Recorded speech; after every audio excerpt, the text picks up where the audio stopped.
గ్రంథము మొదటి అధ్యాయము. యెషయా గ్రంథము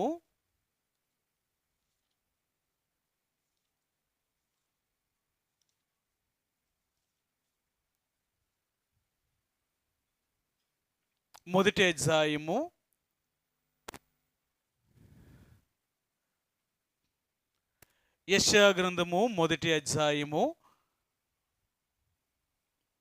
6 వచనాన్ని మనందరము కలిసి చదువుకుందామండి. మనందరం కలిపి చదువుదాం.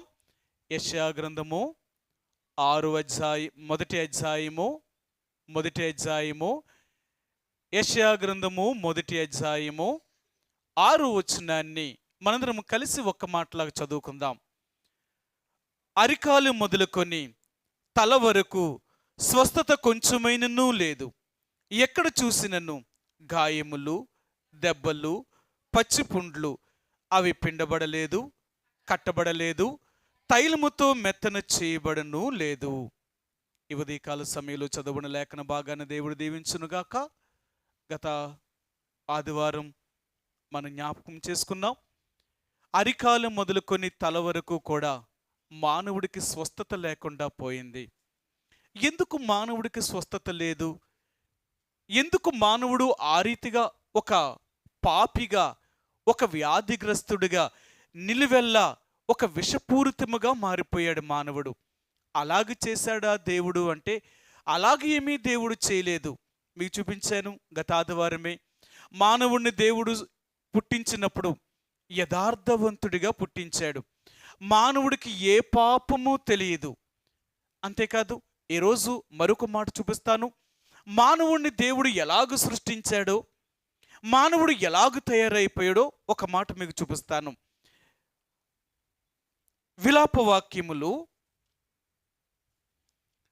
దేవుడు మానవులను భూమి మీద సృష్టించినప్పుడు మానవులను దేవుడు ఎలాంటి గొప్పవారిగా, మంచివారిగా చేస్తే మానవుడు ఏ రీతిగా చేయబడ్డాడు అనే విషయాన్ని మీకు చూపిస్తాను. 4వ అధ్యాయము విలాపవాక్యములు 4వ అధ్యాయము 7వ వచనమండి. 7వ వచనము 8వ వచనం. 7, 8 వచనాలండి. దాని గనులు హిమము కన్నా శుద్ధమైన వారు, వారు పాల కంటే తెల్లని వారు, వారి శరీరములు పగడముల కంటే ఎర్రనివి, వారు దేహకాంతి నీలము వంటిది. అట్టి వారి ఆకారము బొగ్గు కంటే నలుపాయెను. వారిని వీధులలో చూచువారు వారిని గుర్తుపట్టజాలరు. వారి చర్మము వారి ఎముకలకు అంటుకొని ఉన్నది. మానవుని యొక్క నిజ స్వరూపాన్ని దేవుడు చూపిస్తున్నాడు. మానవుణ్ణి దేవుడు చేసినప్పుడు దేవుడు మానవుణ్ణి ఎంత శుద్ధమైన వాడిగా, ఎంత పవిత్రమైన వాడిగా, వాడిలో ఉన్న ఆ కాంతి ఎంతో గొప్పదిగా దేవుడు చేశాడు. కానీ మానవుడు నేటి దినమున ఎలాగ మారిపోయాడు అంటే ఒక నల్లని బొగ్గు కంటే నలుపుగా మారిపోయాడు. అంటే వారి జీవితము చీకటితో నిండిపోయింది. వారి జీవితం పాపముతో నిండిపోయింది. ఎక్కడ పాపము అనేది లేకుండా మానవుడు లేదు. మీకు చూపించాను గత ఆదివారమే. అరికాలు మొదలుకొని నడినెత్తి వరకు కూడా మానవుడిలో స్వస్థత ఎక్కడ కూడా లేదనమాట. అన్ని రకాలుగా మానవుడు పాపముతోటి నిండిపోయాడు. ఎంత పాపాత్ముడైపోయాడంటే మానవుని యొక్క హృదయములో కానీ, మానవుని యొక్క శరీరములో కానీ అసలు మంచే లేదట. సరే, మీకు ఈ మాట కూడా చూపిస్తాను. రోమిలకు రాసిన పత్రిక, మొదటి కొరింథీయులకు రాసిన పత్రిక, అపొస్తలుడైన పౌలు ఈ కొరింథీయుల సంఘానికి రాసినప్పుడు ఈ పత్రికను ఆయన ఒక మాటను జ్ఞాపకం చేశాడు. ఆయన 7వ అధ్యాయము మొదటి కొరింథీయులకు రాసిన పత్రిక, మీకు చూపిస్తాను ఆ మాటను. రోమిలకు రాసిన పత్రికనండి. రోమిలకు రాసిన పత్రిక 7వ అధ్యాయము, రోమిలకు రాసిన పత్రిక 7వ అధ్యాయము 24వ వచనమండి. 24వ వచనం 7:24. రోమిలకు రాసిన పత్రిక 7వ అధ్యాయము 24వ వచనమండి. అయ్యో, నేనెంత దౌర్భాగ్యుడను! ఇట్టి మరణమునకు లోనుగు శరీరము నుండి నన్ను ఎవడు విడిపించును? 25 వచనమండి. మన ప్రభువైన యేసు క్రీస్తు ద్వారా దేవునికి కృతజ్ఞతాస్తుతులు చెల్లించుచున్నాను. కాగా మనసు విషయములో నేను దైవ నియమమునకును, శరీర విషయములో పాప నియమమునకును దాసుడినై ఉన్నాను. అపొస్తలుడైన పౌలు చెప్తున్నాడు, అయ్యో నేనెంత దౌర్భాగ్యుడును, ఇట్టి మరణమునకు లోనగు శరీరము నుండి నన్ను ఎవడు విడిపిస్తాడు? మానవుడి యొక్క జీవితమే పాప సంబంధమైన జీవితముగా చేయబడ్డాడు. మానవుడిలో ఇంకెక్కడా స్వస్థత అనేదే లేదు. మానవుడు పూర్తిగా నిలువెల్లా విషముగా మారిపోయాడు. ప్రియ సహోదరి సోడా, నిన్ను నన్ను రక్షించడం కొరకే, నిన్ను నన్ను పవిత్రపరచడం కొరకే, పరిశుద్ధపరచడం కొరకే, ఆ భయంకరమైన వ్యాధి నుండి స్వస్థత కలిగించడం కొరకే ఆ దేవాతి దేవుడైన యేసు ప్రభువారే మన కొరకు ఈ భూమి మీదకి దిగివచ్చి మన కొరకు గాయపరచబడ్డాడు. గత ఆదివారం మీకు చెప్పాను, యేసు ప్రభువారు పంచగాయములను తిన్నాడు. 5 గాయాలు తిన్నాడు ఆయన. ఎందుకు యేసు ప్రభువారు 5 గాయాలు తిన్నాడు అంటే, ఆయన అన్నాడు, నేను పొందిన దెబ్బల చేతే మీకు స్వస్థత కలుగుతుంది అన్నాడు ఆయన. యేసు ప్రభువారు తన పొందిన దెబ్బల చేత మనకి స్వస్థత కలిగించాడు. మీకు ఆ విషయాలు జ్ఞాపకం చేశాను. గత ఆదివారము 2 విషయాలు జ్ఞాపకం చేశాను. ఒకటి, అరిపాదములు, మానవుడి యొక్క పాదములు కీడుకై పరుగెత్తే పాదములు. రెండవదిగా, పాపము కొరకే పరుగులెత్తే పాదములు. మానవుడి యొక్క పాదములు చెడు నడతలు నడిచిన పాదములు. ఇలాంటి మానవుణ్ణి తన నడతల నుండి, తన పాపము నుండి యేసు ప్రభువారు విడిపించడం కొరకే తాను తన అరిపాదములలో మేకులు కొట్టించుకున్నాడు ఆయన. దేవాతి దేవుడిని యేసు ప్రభువారు నీకు నాకు స్వస్థత కలిగించడం కొరకే ఆయన తన పాదములలో మేకులు కొట్టించుకున్నాడు. గత ఆదివారం జ్ఞాపకం చేశాను. రెండవదిగా, మానవుడు చేసిన తన క్రియల వలన, అంటే తన చేతుల వలన, తన చేతులతో చేసిన పాపమునకు యేసు ప్రభువారి యొక్క అరిచేతులలో మేకులు కొట్టారు. మీ అందరికీ తెలుసు కదా, యేసు ప్రభువారితో సిలువ వేయబడిన దొంగలను మేకులతో కొట్టలేదు, వారిని కట్టారంతే. కానీ యేసు ప్రభువారిని మాత్రమే మేకులతో సిలువకు కొట్టారు. ఎందుకు అలాగ చేశారు అంటే, నీకు నాకు స్వస్థత కలిగించాలి అంటే, నీ చేతులతో చేసిన పాపముల కొరకే ఆయన చేతుల్లో మేకులు కొట్టించాడు. 2 విషయాలు గత ఆదివారం మీకు జ్ఞాపకం చేశాను. ఈరోజు ఉన్న 3 విషయాలు జ్ఞాపకం చేస్తాను. ఇంకా మానవుడికి పాపం ఎక్కడుంది? మీరు చెప్పారు కదా, 5 విషయాలు చెప్పారు.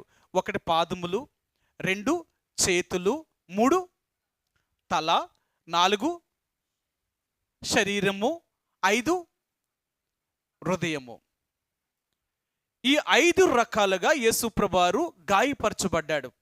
సరే, ఇప్పుడు మూడవదిగా వారి తలంపులు. అంటే నీవు నేను కూడా మన తలంపులు ఎలాంటివి? అందుకని బైబిల్ గ్రంథంలో అంటాడు, మన తలంపులు మంచివి కావట, మనం ఎప్పుడు మంచిని తలంచమంట. సరే, ఈ మాట మీకు చూపిస్తాను. యెషయా గ్రంథము 59వ అధ్యాయము. యెషయా గ్రంథము 59వ అధ్యాయము 7వ వచనమండి. 7వ వచనం, వారి కాళ్ళు పాపము చేయ పరుగులెత్తుచున్నవి, నిరపరాధులను చంపుటకు అవి త్వరపడును, వారి తలంపులు పాపహేతుకమైన తలంపులు. మానవుడి యొక్క తలంపులు ఎలాంటివంటేనట, పాపహేతుకమైన తలంపులు. మానవుడు తలంచే ప్రతి తలంపు కూడా పాప సంబంధమైనదే తలంచగలుగుతాడట. ఒకవేళ ఈరోజు నువ్వు దేవుణ్ణి నమ్మిన తర్వాత నువ్వు మంచిని తలంచొచ్చేమో, కానీ ఒకప్పుడు మాత్రం పాప సంబంధిన తలంపులే తలించిన వారు. అందుకని దేవుడు మానవుడిని చేసినప్పుడు కూడా ఆయన అన్నాడు, మానవుడి యొక్క తలంపులు వాడు బాల్యము నుండి చెడ్డవట. మానవుడి యొక్క తలంపులు ఎలాంటివంటే, వాడు పుట్టిన దగ్గర నుంచి కూడా వాడు ఆలోచన, వాడు తలంపు, వాడు ఊహ కేవలము ఎల్లప్పుడూ చెడ్డదంటాడైనా. మానవుడు ఏది తలంచినా పాప సంబంధమైన తలంపులు కలిగిన వాడే తప్ప మంచిని చేయగలిగిన మంచి తలంపులకు తలించేవాడు కాదు. ఈరోజు మరలా దేవుడు జ్ఞాపకం చేస్తున్నాడు. ఒక్కసారి మన గతాన్ని గుర్తు చేస్తున్నాడు. యేసు ప్రభువుని ఎరగక ముందు నీ తలంపులు ఎలాగుండేవో తెలుసా? నీ ఆలోచన ఎలాగుండేదో తెలుసా? నీ ఊహలు ఎలాగుండేవో తెలుసా? ఇప్పుడు పాప సంబంధమైన క్రియల విషయంలో పాప సంబంధమైన ఆలోచనతో ఎప్పుడూ నిండిపోయిన వారు. అందుకనే దేవాతి దేవుడికి ఆనాడు ఎందుకు ముండ్ల కిరీటం తల మీద గుచ్చారు అంటే, వారు ఆలోచించిన, మానవుడు చేసిన ఆలోచనలకై, ఆ ఆలోచన నుంచి మానవుని బయటికి తీసుకురావడం కొరకై యేసు ప్రభువారు తన తలకు ముండ్ల కిరీటం పెట్టించుకున్నాడు అన్నమాట. కాబట్టి ఈ ఉదయకాల సమయంలో నీవు నేను కూడా యేసు ప్రభువారిని ఎరగక ముందు ఎలాంటి ఆలోచన, ఎలాంటి తలంపుల్లో ఉండేవారు? మనం ఏమైనా మంచిని తలంచామా? మనం ఏమైనా మరి మంచి తలంపులతో మనం నిండిన వారమా అంటే బైబిల్ గ్రంథములు అంటున్నాడు, లేదు లేదు. మానవుడి యొక్క తలంపులు చాలా పాప సంబంధమైన తలంపులు, పాప సంబంధమైన ఆలోచన. ఎక్కడి నుంచి మొదలు పెడుతున్నాడు అంటే, వాడు నిద్ర లేచిన దగ్గర నుంచి మరలా పడుకునేదాకా వారి ఆలోచనలన్నీ కూడా పాప సంబంధమైన ఆలోచనలే, పాప సంబంధమైన తలంపులే. ఎలాగా? మానవుడి యొక్క క్రియలన్నీ, మానవుడి యొక్క తలంపులన్నీ కూడా ఎంత పాప సంబంధమైన తలంపులు కలిగిన వారు. పడుకుని లేచిన దగ్గర నుంచి మరలా పడుకునేదాకా మన తలంపులు ఎలాగున్నాయో తెలుసా? అన్ని పాప సంబంధమైనవనంట. సరే, ఎలాగ చూపిస్తాను మీకు? మీకా గ్రంథము మీ అందరికీ తెలిసిన మాటే, కానీ ఇప్పుడు మరలా మీకు చూపిస్తాను. మీకా గ్రంథము 2వ అధ్యాయము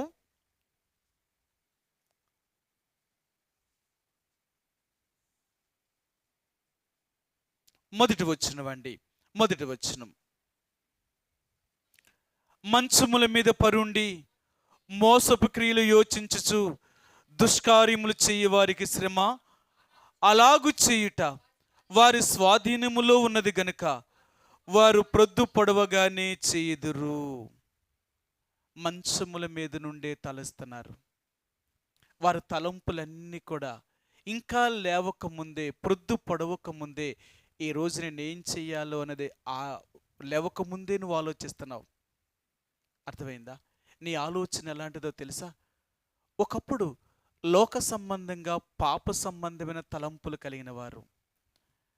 ఎలాంటి తలంపులు అంటే, లెగిసిన దగ్గర నుంచి పడుకునేదాకా పాపమును ఎలాగూ చెయ్యాలని ఆలోచించిన వారిమే తప్ప, పాపములో జీవించాలని ఇష్టపడిన వారిమే తప్ప మనం మంచి చేసేవారం కాదు. చూడండి, ఈ లోకంలో ఉన్న వారందరూ కూడా యేసు ప్రభువుని ఎరిగిన వారు ఈరోజు ఎలాగున్నారు అంటే, తలంపులు చెడ్డవండి. వారి తలంపులే పాప సంబంధమైన తలంపులు. వారి ఊహంతా కూడా పాప సంబంధమైనది. అన్నీ కూడా దేవునికి విరోధమైన ఆలోచనలు, తుచ్చమైన అభిలాషలు, తుచ్చమైన కోరికలు. మానవుడి యొక్క ఆలోచన ఎంత చెడు అలవాట్లు కలిగిన వాడో. అందుకనే దేవుడు అంటున్నాడు, నేను ఎందుకు మార్చవలసి వచ్చిందో తెలుసా? నీ తలంపులు మంచివి కాదు. ఉదయం లేచిన దగ్గర నుంచి రాత్రి పడుకునేంత వరకు నీ తలంపుల ద్వారా నువ్వెన్ని తప్పులు చేసావో తెలుసా? ఎన్ని పాపాలోచనలు ఆలోచించావో తెలుసా? ఆలోచన రావడంతోడే, ఆ తలంపు నీకు రావడంతోడే నువ్వు పాపము చేయడానికి పరుగులెత్తావు. పాపము చేయడానికి నువ్వు ఎంతో ఇష్టపడిన వ్యక్తివి. ఆ తలంపు వచ్చిన తోడనే పాపం చేయడానికి ఇష్టపడుతున్నావు. కానీ ఒకప్పుడు నీ నా జీవితానికి కాపుదలంటూ లేదు, ఈ తలంపులకి కాపుదల లేదు. కానీ యేసు ప్రభువారు నిన్ను మార్చిన తర్వాత నీ ఆలోచనలు ఎరిగినవాడు. అందుకని దావీదు కీర్తన 139వ కీర్తనలు అంటాడు ఆయన, ప్రభువా, నా తలంపు పుట్టక మునిపే నీవు నన్ను పరిశోధించే దేవుడివి. నువ్వు ఏం ఆలోచిస్తావో, ఏమి తలస్తావో, ఇంకా నువ్వు అనుకోకముందే, నువ్వు తలంచకముందే, ఆ తలంపు నీకు రాకముందే నీ దేవుడు దాన్ని ఎరిగినవాడు. దేవుడు దాన్ని ఎరిగినవాడు. అందుకని అంటాడు, మనం చేసిన ప్రతి పాపములను కూడా దేవుడు తీర్పులోనికి తీసుకొచ్చేవాడు. కాబట్టి ఈరోజు మనం ఏం ఆలోచించాం? ఆలోచించినంత మాత్రానికే పాపమా? తలంచినంత మాత్రానికే పాపమా? నిజమేనండి. అందుకని మీకు ఎన్నోసార్లు చెప్తూ వచ్చాను, పాపము అనేది రెండు రకాలుగా ఉంది. రెండు రకాలైన పాపములు. ఒకటి క్రియాపూర్వకమైన పాపము, క్రియాపూర్వకమైన పాపము. రెండు క్రియ చేయకుండానే పాపం అంట. క్రియ చేయకుండానే పాపం. మీ అందరికీ చూపించాను 1 యోహాను రాసిన పత్రికలో పాపములు అనేవి రెండు రకాలుగా ఉన్నాయి అంటాడు ఆయన. ఒకటి ఆయన ఏమంటాడంటే, ఆయన మరణకరమైన పాపము కలదు, మరణకరము కాని పాపము కలదు అంటాడు ఆయన. రెండు పాపాలు ఉన్నాయట. సరే మీకు మరలా చూపిస్తాను ఆ మాటను. 1 యోహాను రాసిన పత్రిక, యోహాను రాసిన మొదటి పత్రిక 5వ అధ్యాయము 16 వచనమండి. 1 యోహాను రాసిన పత్రిక 5వ అధ్యాయము 16 వచనమండి. తన సహోదరుడు మరణకరము కాని పాపము చేయగా ఎవడైనను చూచిన ఎడల అతన్ని వేడుకొనును, అతనిని బట్టి దేవుడు మరణకరము కాని పాపము చేసిన వారికి జీవము దయచేయును. మరణకరమైన పాపము కలదు, అట్టి దానిని గురించి వేడుకొనవలనని నేను చెప్పుటలేదు. సకల దుర్నీతియు పాపము, అయితే మరణకరము కాని పాపము కలదు. ఇప్పుడు మీరు చదివారు కదా, మీ అందరూ బాగా తెలివైన వాళ్ళే, నేనేమి గొప్పేమీ కాదు. సరే నేను ఒక మాట అడుగుతాను, మరణకరమైన పాపము ఏంటి, మరణకరము కాని పాపము ఏంటి? మీరు బైబిల్ బాగా చదువుతారు కదా, మీరు బైబిల్ చదివిన వాళ్ళే కదా. బైబిల్లో ఖచ్చితంగా రాశాడన్నమాట, ఖచ్చితంగా రాశాడన్నమాట. ఎందుకు దేవుడు ఆ మాట చెప్పాడు అంటే, పాపములు రెండు రకాలుగా ఉన్నాయి, రెండు బైబిల్లోనే రాశాడు ఆయన. సరే ఇప్పుడు ఆయన ఏమన్నాడు అంటే, మరణకరమైన పాపము కలదు, మరణకరము కాని పాపము కలదట. మరణకరమైన పాపం ఏంటి? మరణకరమైన పాపం అంటే ఏంటి? మరణకరమైన పాపం ఏంటి? మరణం ఎందుకు విధిస్తారు? తప్పు చేసినప్పుడు. నువ్వు తెలియక చేసినా, తెలిసి చేసినా, నువ్వు తప్పు చేసావు అంటే దాని శిక్ష అనుభవించవలసిందే. తప్పు చేసిన ప్రతి ఒక్కరికి కూడా శిక్ష అనుభవించవలసిందే. కాబట్టి తప్పక వారికి శిక్ష అనుభవించాల. రెండవది మరణకరము కాని పాపము. ఇదే పాపం, దీన్ని ఏమంటారు? ఉద్దేశపూర్వకంగా చేసింది కాదు, ఇంకా తెలియక చేసింది కాదు, ఇంకా తెలియక చేసింది అంటున్నారు. ఇంకా మీకు తెలీదా? అసలు బైబిల్ చదువుతున్నారు కదా, ఎన్నో సంవత్సరాల నుంచి దేవుణ్ణి నమ్ముకున్న వాళ్ళు. మనకే వాక్యం తెలియకపోతే ఇంకెవరికి చెప్తాం మనం? మరణకర్మ కాని పాపము, మరణకర్మ కాని పాపము బైబిల్లో చెప్పాడు ఖచ్చితంగా. చెప్పనా? సరే మీకు చెప్పండి. ఎవరైనా తప్పు చేసినప్పుడు ఎలాగంటేనంట, అనుకోకుండా ఎప్పుడైనా తప్పు జరిగినప్పుడు అంటే ఎలాగుంటుందంటే, బైబిల్ ఒక మాట చెప్పాడు, ఎవరైనా అంటే ఇంటికి కలప నరకడానికి అడవికి వెళ్ళినప్పుడంట, అడవిలో ఈ చెట్టులు నరుకుతున్నప్పుడు ఎవడు గొడ్డలైనా ఊడి ఆ ఎదటవాడికి తగిలి వాడు చచ్చిపోయాడు అనుకో, ఇతడు కావాలని చంపాడా, కాకుండా చంపాడా? అనుకోలేదు పాపం, ఈయన గొడ్డలతో నరుకుతున్నాడు, గొడ్డలు ఊడిపోయి అవతల వాడికి తగిలింది, వాడు చచ్చిపోయాడు. కాబట్టి ఇప్పుడు బైబిల్ ఏం చెప్తుంది? హత్యకు ప్రతి హత్య అంటే ఒకరిని చంపాడు అంటే వాడిని ఏం చేయాలా? చంపేయాలా. మరి ఇప్పుడు ఏం చేశాడు ఇతని చేతిలో?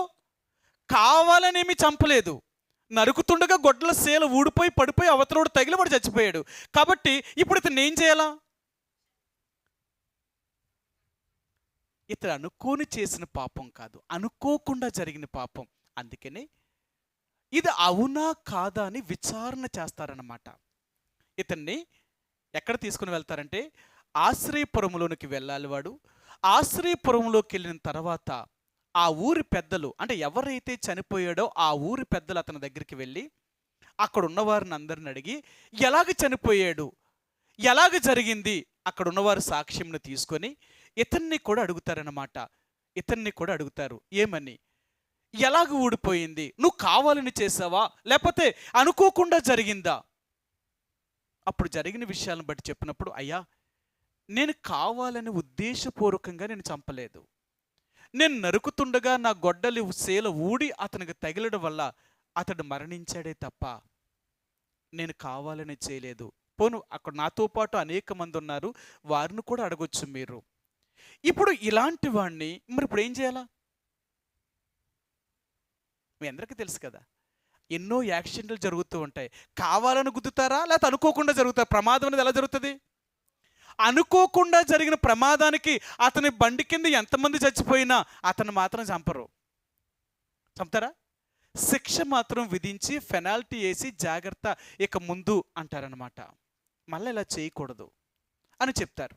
అంతేకాని ఇతని కింద పడిపోయి చచ్చిపోయిన ఈయనేం చేయగలడు? ఇది అనుకోకుండా జరిగిన పాపము.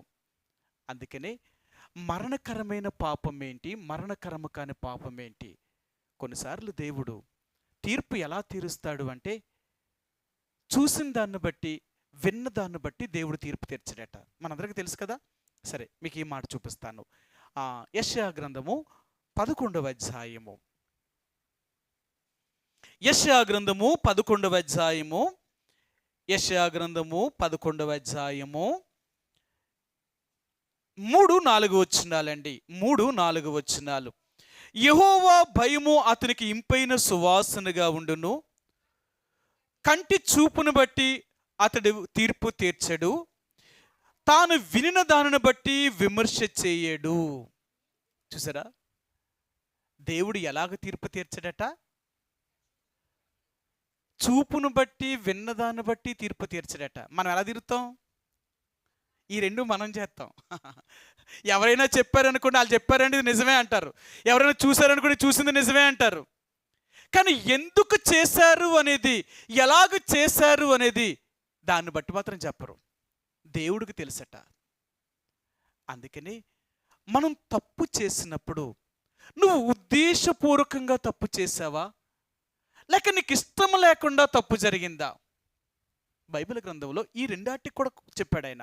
ఎలా చెప్పాడు అంటే, ప్రదానము చేయబడిన ఒక కన్యక పొలములోకి వెళ్ళినప్పుడు కానీ ఎవరైనా ఆమెను బలవంతం చేసినప్పుడు ఇప్పుడు ఆమె ఏం చేయాలా? తను రక్షించమని కేకలు వేస్తుంది. తను రక్షించమని కేకలు వేసినప్పుడు ఆ చుట్టూ ఎవరూ లేనప్పుడు ఇప్పుడు ఆయన చేత ఆమె మరి బలత్కరించబడి ఆమెను ఆయన పాడు చేసినప్పుడు ఈ తీర్పు పెద్దల్లోకి వచ్చినప్పుడు అప్పుడు అడుగుతారట, అమ్మా మరి ఇప్పుడు ఇలా జరిగింది కదా, నువ్వు రక్షించమని కేకలు వేసావా? అయ్యా నాకు సహాయం చేయమని రక్షించమని ఎంతో నేను కేకలు వేశాను, కానీ నాకెవ్వరూ సహాయం చేయలేదు, ఇతను నన్ను బలత్కారంగా నన్ను పాడు చేశాడు అని చెప్పినప్పుడంట అప్పుడు అతనికి తీర్పు తీరుస్తాడట. ఊరు పెద్దలు ఏం చెప్పాలంటే, నువ్వు చచ్చిపోయేంత వరకు ఆమె నీకు భారీగా నువ్వు చేసుకోవాలా, ఆమెకి ఏది తక్కువ చేయకూడదు అని తీర్పు తీరుస్తారట. ఒకవేళ అతడు పాడు చేస్తున్న సమయంలో ఆమె ఇష్టపూర్వకంగా అప్పగించుకుని ఉంటే, కేకలు వేయకుండా ఆమెకి కూడా ఇష్టమై ఉంటే అప్పుడు తీర్పు తీరుస్తారట. సరే, అది శిక్ష. ఎందుకంటే మీ ఇద్దరు ఇష్టపడైతే చేశారు తప్పు. అతన్ని బలవంతం చేసినప్పుడు మరి నువ్వు కేకలు ఎందుకు వేయలేదు, రక్షించమని ఎందుకు అడగలేదు అంటే అతని మీద నీకు కూడా ఇష్టమే ఉంది అంటే మీరు పాపము చేశారు. ఒకవేళ మీరు పెళ్లి చేసుకోవాలనుకుంటే వివాహము చేసుకున్న తర్వాత మీ ఇష్టం. వివాహము కాకముందే మీరు ఎలాంటి తప్పు చేశారు కాబట్టి వాళ్ళిద్దరినీ చంపేవారు. బైబిల్ గ్రంథములో 2 రకాలైన వ్యభిచారాలు ఉన్నాయి. ఒకటి పెండ్లి అవ్వకముందు అయ్యే పాపము, 2 పెండ్లి అయిన తర్వాత జరిగే పాపము. తెలుసు కదా మీ ఇద్దరికి, అంటే మీ అందరికీ తెలుసు కదా. ఒకటి వ్యభిచారము, 2 జారత్వము. జారత్వము అనగా పెండ్లి కాకముందే ఎవరైనా తప్పు చేస్తే అది ఆ పాపం అన్నమాట. వ్యభిచారము అనగా భర్త ఉండగా తప్పు చేసేది పాపం అన్నమాట.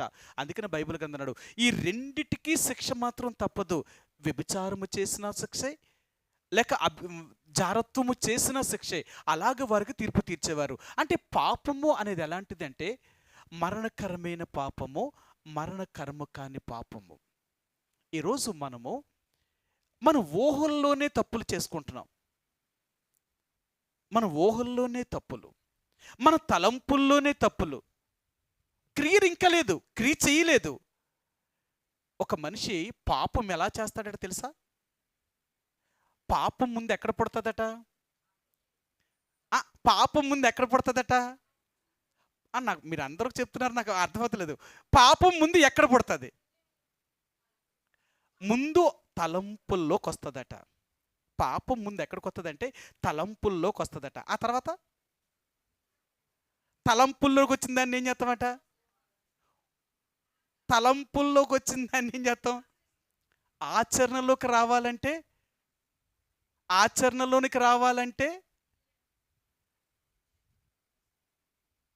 తలంపుల్లోకి వచ్చిన పాపం ఇప్పుడు ఎక్కడ రావాలా? హృదయములోనికి రావాలా. అందుకంటాడు తలంపులు వేరు, హృదయాలోచన వేరు.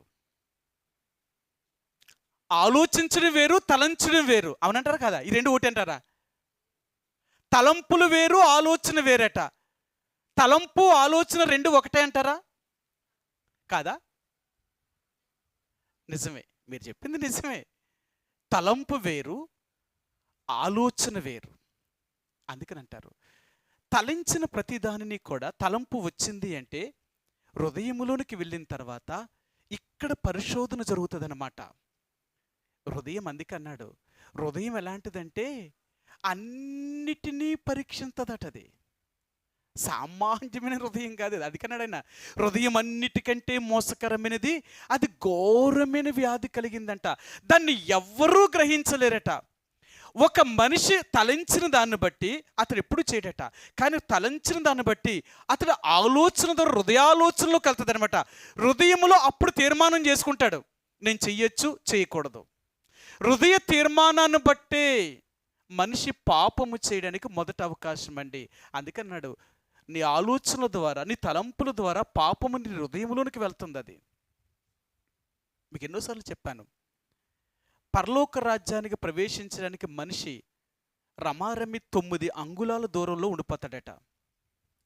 మనం దేవుణ్ణి ఎక్కడి దాకా తీసుకొస్తాము అంటేనట ఆలోచన దాకా, అంటే తలంపుల దాకా తీసుకొస్తామంట. తలస్తారు. చూడండి, చాలామంది దేవుని బిడ్డలు ఏం చేస్తారు, ప్రతిరోజు కొన్ని వందల సార్లు యేసుప్రభువుని తలస్తారు. కూర్చున్న వేసిన ఆయనే, నిలబడినా వేసిన ఆయనే, తిన్నా వేసిన ఆయనే, ఏసు రక్తమేజవి, ఏసు రక్తమేజవి, ప్రభు రక్తమేజవి, ఇలాంటి మాటలు కొన్ని వందల సార్లు చెప్తారు. కారణం ఏంటో తెలుసా? వాళ్ళు ఎవరో బయట వాళ్ళు రాస్తారా, అదేదో కోటి రామకోటి ఏదో రాస్తారో చూసారా? అలాగే ఎన్నిసార్లు యేసుప్రభువుని తెలిస్తే అన్నిసార్లు పరలోకం వెళ్ళిపోతారని ఇలా ఆశ. కానీ నీ తలంచడం కాదు, నీ జీవితంలో ఉండాలి యేసుప్రభు, నీ హృదయములో ఉండాలా. యేసుప్రభువారేగా నీ హృదయములో ఉంటే పాపము చేయడానికి అవకాశం ఉండదన్నమాట. అవునా? అవునా? సరే, మీకు అంటే ఇది యవనస్తులకు చూపించే మాట అన్నమాట. సరే, మీకు చూపిస్తాను. కీర్తన గ్రంథము 119వ కీర్తన, 119వ కీర్తన 11 వచ్చినవండి. 119:11, 119:11 అండి. నీ ఎదుట నేను పాపము చేయకుండానట్లు నా హృదయములో నీ వాక్యమును ఉంచుకొని ఉన్నాను. పాపము చేయకుండా ఉండడానికి గల కారణం ఏంటంట? దేవుని వాక్యము లేక దేవుడు మన హృదయములో ఉంటే మనం పాపం చేయలేం. ఈరోజు దేవుడు అంటున్నాడు, నీ తలంపుల ద్వారా నువ్వు తలంచిన నీ తలంపులు ఎంత చెడ్డవో తెలుసా? ఆ చెడు తలంపులని నీ హృదయంలోకి దాకా తీసుకుని వెళ్తున్నావు. ఈ హృదయం ఎలాంటిదంటే అన్నిటినీ పరీక్షించి నీకు అనుకూలంగా ఆలోచించి ఎప్పుడు చేయాలి, ఎలాగ చేయాలి, ఎప్పుడు ఎలాగా అనేది అన్నిటినీ ఇది ఒక చదరంగం ఆడుతుందన్నమాట. పాపము చెయ్యాలి అంటే అంత సామాన్యం అంటారా? మీరు చూడండి, దొంగతనం చేయడం అంత తేలికంటారా? భూమి మీద ఏ తప్పు చేయడం అన్న అంత తేలికంటారా? అంత తేలిక కాదు. ఎంత తెలివుండాలో, ఎంత తెలివుండాలో. అందుకని అంటారు, మన తెలివిని దేనికి ఉపయోగిస్తున్నాం తెలుసా? పాపము చేయడానికి ఉపయోగిస్తున్నాం. అదే మంచి కొరకు ఉపయోగించేలాగుంటే మన జీవితం ఎప్పుడో బాగుపడిపోను. ఒక మనిషి తప్పు చెయ్యాలనుకున్నప్పుడు ఎన్ని రకాలుగా ఆలోచిస్తాడో. ఎవరికి తెలియకూడదు, ఎవరు చూడకూడదు, ఎవరు నా గురించి అనుకోకూడదు. మరి నేను ఎప్పుడు చేయాలి, ఎలాగ చేయాలి, ఎవరికి కంటికి కనపడకుండా నేను ఎలాగ చేయగలుగుతాను? ఇవన్నిటినీ చదరంగా వాడి అన్నిటినీ తలంచి అప్పుడు తన హృదయంలో ఒక ఆలోచన పుడుతుంది అనమాట. ఇలాగ చేస్తే నన్నెవరూ చూడలేరు. సరే, ఇంకక్కడి నుంచి నీ ప్రయాణం మొదలెడతావు. అర్థమైందా? అందుకని దేవుడు అంటాడు, నీ తలంపులకు మొదట కావాలి. ఒకప్పుడు యేసుప్రభుని ఎరగక ముందు మన తలంపులకు కావలి లేదు. మన తలంపులు ఎలాంటివంటే ఎంతో విచ్చలివిడిగా ఉండేవన్నమాట. అందుకనే మీ అందరికీ తెలుసు కదా, ఎలాగంటే ఒక ఇల్లు కట్టేటప్పుడు ఇంటిని 3 భాగాలుగా విడగొడతాం. 3 భాగాలుగా విడగొడతామంట. 1, ఇంటికి వాకిలి ఉండాలి. 2, ఒక హాలు ఉండాలి. 3, ఒక బెడ్రూమ్ ఉండాలి. అంతేనా? ఎవరిల్లు కట్టినా ఇలాగే కడతారు. ఇంటి వాకిటి ఉండాలి. వాకిటి ఎందుకు ఉండాలి ఇంటికి? వాకిలి ఎందుకు ఉండాలి ఇంటికి? మనకి తెలియని వారు కానీ, క్రొత్త వారు కానీ ఎవరైనా వస్తే వాకిట్లో ఉండి మాట్లాడాల. మన హాల్లోకి రాకూడదు వారు. అదేంటి చెప్పకుండా నువ్వు లోనకి ఎలాగ వస్తున్నావు అని అడుగుతాం. నువ్వు పిలాలి కదా, నువ్వెవరైనా సరే ముందు పిలిచి రావాలి లోనకి. లేకపోతే మనం ఒప్పుకోం. ఎందుకు మనం వాకిలి పెట్టామంటే, ఎవరైనా మన ఇంట్లోకి రావాలి అంటే ముందు వాకిట్లో నుంచి ముందు వారు మనల్ని పిలవాలి. అందుకే మనకి తెలియని వారు కానీ, క్రొత్త వారు కానీ ఎవరైనా వచ్చేటప్పుడు గేటు బయట నుంచే మనల్ని పిలవాలా. గేటు లోనకి రాకూడదు. గేటు లోనకు వస్తే, గేటు లోనకు వచ్చే వాళ్ళు ఎవరో తెలుసా? నా అనుకునే వాళ్ళు వస్తారు. మనకు బాగా పరిచయమైన వారు. వాళ్ళు వచ్చారనుకో, మనం తీసుకెళ్ళి మన హాల్లో కూర్చోబెడతాం. అదేంటి అక్కడ ఉండిపోయారు, రండి లోనకు వచ్చేయండి అంటాం. ఇంకా బాగా తెలిసిన వాళ్ళు అనుకో, మన సొంత బంధువులు అనుకో, హాల్లో కూర్చోబెడితే ఏమంటారు? చూడు, ఎంతసేపు అయినా సరే హాల్లోనే కూర్చోబెట్టింది కానీ ఇంట్లో తీసుకెళ్ళలేదు అంటారు. అర్థమైందా? వాళ్ళ ఇంట్లోకి తీసుకెళ్ళట. ఇంకా హాల్లోకి వచ్చిన వాళ్ళు ఇంట్లోకి వెళ్ళామంటే నీ గదిలోకి తీసుకుని వెళ్ళాలా. నీ సొంత వారిని అనేవారిని నీ గదిలోకి తీసుకుని వెళ్ళాలా. అలాగే మనిషి యొక్క హృదయానికి కూడా ఈ 3 అన్నమాట. 1, నీ తలంపు వాకిల్ లాంటిది. ఈ ఆలోచనలు ఎన్నో రావచ్చు, కానీ తలంపులు వచ్చినంత మాత్రానికి నువ్వు చేయకూడదు. ఎందుకంటే తలంపులు అనేవి లోకంలో ఎన్నో చూస్తూ ఉంటాం, ఎన్నో వింటూ ఉంటాం, ఎంతోమంది చెప్తూ ఉంటారు, ఇవన్నీ వింటాం కాబట్టి చూస్తాం. కాబట్టి చూసిందల్లా మన హృదయంలోకి రాకూడదు, విన్నదల్లా మన హృదయంలోకి రాకూడదు. అది అక్కడితోటే అయిపోవాలా. అంటే ఎలాగుంటుంది అంటే, పాపం అంటేనంట, ఏ పక్షి కూడా మన మీదకి వచ్చి గూడు కట్టదట.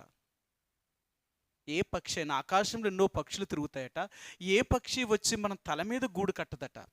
మనలాంటి ఒక బొమ్మను పెడితే ఆ బొమ్మ మీదకైనా వస్తుందేమో కానీ మన మీదకి వచ్చి వాలదట. కారణం ఏంటంటే మనలో ప్రాణం ఉందని తెలిసాడు దానికి. మనలో జీవం ఉన్నంత కాలము ఏ పక్షి కూడా మన మీదకి వచ్చి వాలదట. జీవము లేకపోతేనే అది వచ్చి వాలుతుందట. అలాగే మనం పాపం ఎప్పుడు చేస్తామో తెలుసా? మనలో దేవుడు లేనప్పుడు తప్పు చేస్తామట. దేవుడు లేనప్పుడే తప్పు చేస్తామట. పాపం అనేది గూడు కట్టి ఆ గుడ్డలు పెట్టి ఆ గుడ్డలను పొదుగుతుందట. అప్పుడే దాని పిల్లలు అవుతుందట.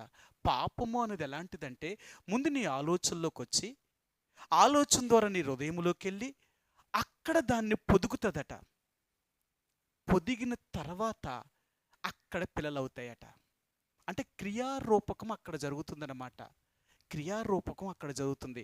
అందుకనే హృదయము అనేది చాలా భయంకరమైంది. నువ్వు దేని కొరకైతే ఉండాలనుకున్నావో దాన్ని అలా తయారు చేసేస్తుంది అక్కడ. మానవుని యొక్క హృదయం ఎలాంటిదంటే, నువ్వు పాపములో ఉండాలి అనుకుంటే పాపానికి తగిన అన్ని తీసుకొస్తుంది. లేదు నీతికి తగినట్లుగా నువ్వు ఉండాలి అనుకుంటే ఆ నీతికి తగినట్లుగా నిన్ను మలుస్తూ ఉంటుంది. నువ్వు దేని కొరకైతే ఉపయోగించుకుంటావో దానికి ఉపయోగపడుతుంది అనమాట. మంచి కొరకే ఉపయోగించుకుంటే మంచికి ఉపయోగపడుతుంది, నువ్వు చెడు కొరకే ఉపయోగించుకున్నట్టు చెడుకే ఉపయోగపడుతుంది. అందుకనే ఈరోజు దేవుడు అంటున్నాడు, నీ తలంపులలో పాపం. ఒకప్పుడు యేసుప్రభుని ఎరగక ముందు ఎన్నో రకాలైన ఆలోచనలు, తలంపులు, పాప సంబంధమైన తలంపులు, పాప సంబంధమైన తలంపులతో జీవించిన వారు. కానీ యేసుప్రభువారు నిన్ను నన్ను రక్షించడం వల్ల ఈరోజు నీకు అలాంటి ఆలోచన కూడా రాదు. ఒకవేళ ఏదైనా పాప సంబంధమైన ఆలోచన తలంపు నీకు రాగానే, అదేంటి నేను దేవుని బిడ్డను కదా, నేను ఇలాగెందుకు తలంచాను, నేను ఇలాగెందుకు అనుకుంటున్నాను, ఎందుకు నాకు ఇలాగ జరుగుతుంది, ప్రభా నన్ను క్షమించు, నా ఆలోచనలోనికి కానీ నా తలంపుల్లోనికి కానీ ఈ పాప సంబంధమైనది ఏదీ రాకూడదు, దేవా నన్ను కాపాడు. అర్థమైందా? దేవుని యొక్క బిడ్డలు దేవుని యొక్క కాపుదలను అడుగుతారన్నమాట. ఎందుకో తెలుసా? చెడు తలంపులనేవి రాకుండా ఉండడం కొరకు. సరే, మీకు ఆ మాట చూపిస్తాను. ఫిలిప్పీలకు రాసిన పత్రిక, అపోస్తలుడైన పౌలు ఫిలిప్పీలకు రాసిన పత్రిక,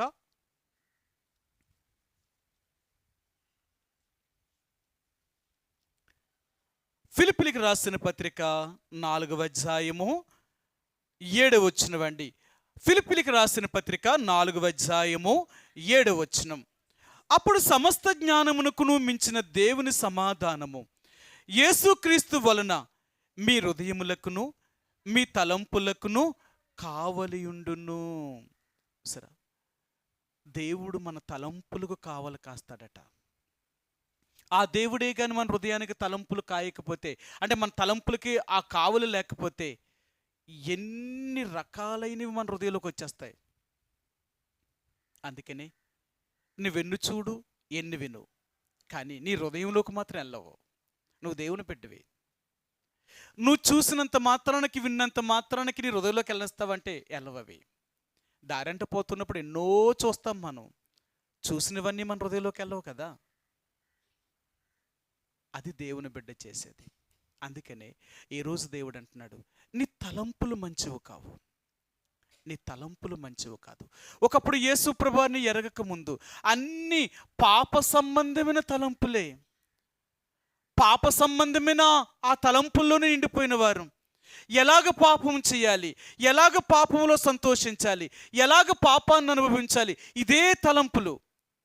కూర్చున్నా లేచినా ఎక్కడికి వెళ్ళినా మన ఆలోచన అంతా అలాంటి పాప సంబంధమైన తలంపులు. కానీ ఇప్పుడు అలాంటి వారం కాదు. నువ్వు యేసు ప్రభువుని ఎరిగిన తర్వాత నీ తలంపులే వేరు.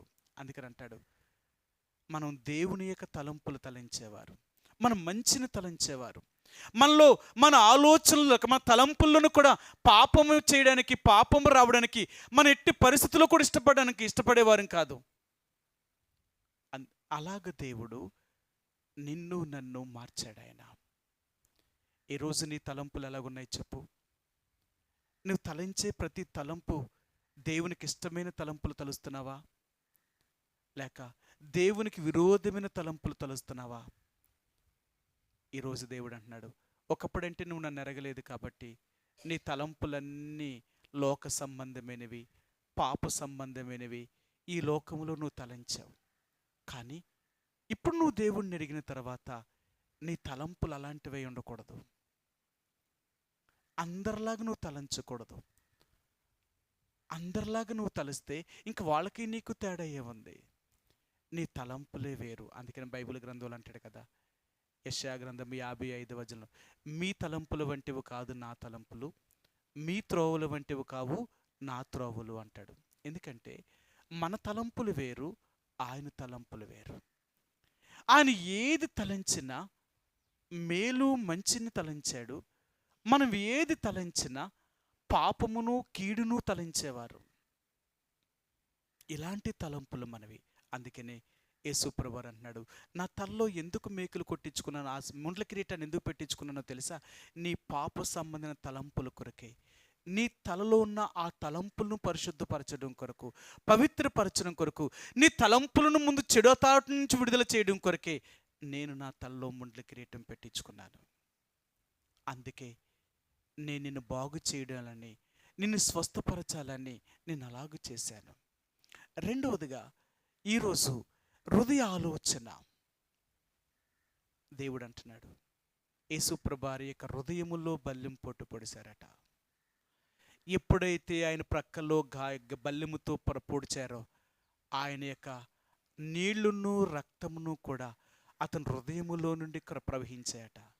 అతని గుండెను పొడిచారు వారు, హృదయాన్ని పొడిచారు వారు. ఈరోజు దేవుడు అంటున్నాడు, నన్ను ఎందుకు నా హృదయాన్ని పొడిచారో తెలుసా?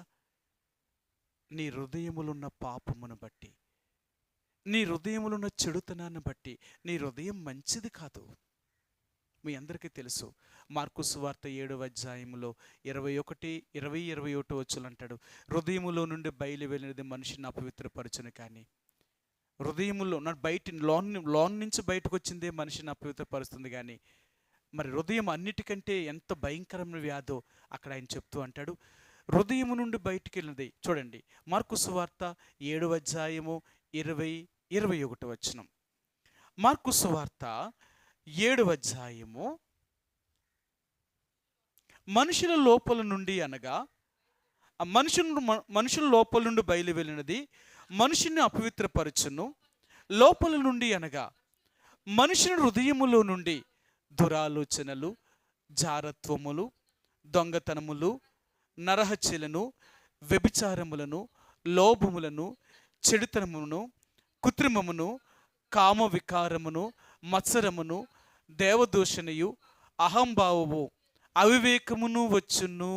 ఈ చెడ్డవన్నీయు లోపల నుండియే బయలు వెళ్ళి మనిషిని అపవిత్రపరచును. చూసారా, ఆయన అంటున్నాడు 13 రకాలైన హృదయాలోచనలు, హృదయములున్న పాపము, హృదయములున్న చెడుతనము. అందుకే దేవుడు అంటున్నాడు, నీ హృదయాలోచన, నీ హృదయములో దాగి ఉన్న పాపము, నీ హృదయములున్న చెడుతనాన్ని తొలగించడం కొరకే నా హృదయములో బల్లెం పొడి పొడిపించుకున్నాను. ప్రియ సహోదరి సోడా, యేసుప్రభు ఎందుకు ఆ కలువరి శిలువ మీద అలాగ పంచి గాయాలు తిన్నాడు అంటే నిన్ను నన్ను స్వస్థపరచడం కొరకు, నిన్ను నన్ను బాగు చేయడం కొరకే. అందుకనే ఇప్పుడు 4వదిగా చెప్తున్నాడు, నా హృదయములో బల్లెం పొట్టు పొడిపించుకున్నాను. నీ హృదయ ఆలోచనలను బట్టి, నీ హృదయంలో ఉన్న చెడుతనాన్ని బట్టి, నీ హృదయంలో ఉన్న పాపమును బట్టి నిన్ను శుద్ధీకరించడానికి, నీ హృదయాన్ని బాగు చేయడం కొరకే నేను దాన్ని పొడిపించుకున్నాను. నా హృదయాన్ని గాయపరుచుకున్నాను. ప్రియ సహోదరి సోడా, ఈరోజు నిజంగా యేసుప్రభుని అంగీకరించిన నీవు నేను కూడా మన హృదయం పవిత్రపరచబడిందంటావా? నీ హృదయంలో చెడుతనం పోయిందంటావా? నీ హృదయంలో ఉన్న పాప సంబంధమైనది పోయిందంటావా? ఒకవేళ ఇంకా నువ్వు అలాగే ఉంటే నువ్వెలా దేవుణ్ణి స్తుతించగలవు? ఎలాగ దేవుని యొక్క రాజ్యంలో ప్రవేశించగలవు? అందుకనే ఈరోజు దేవుడు అంటున్నాడు, లేదు, ఇప్పటికైనా నీ హృదయాన్ని శుద్ధీకరించుకో, నీ పాపము నుండి విడుదల పొందు. ఎందుకంటే నేను పై రూపమును చూడను.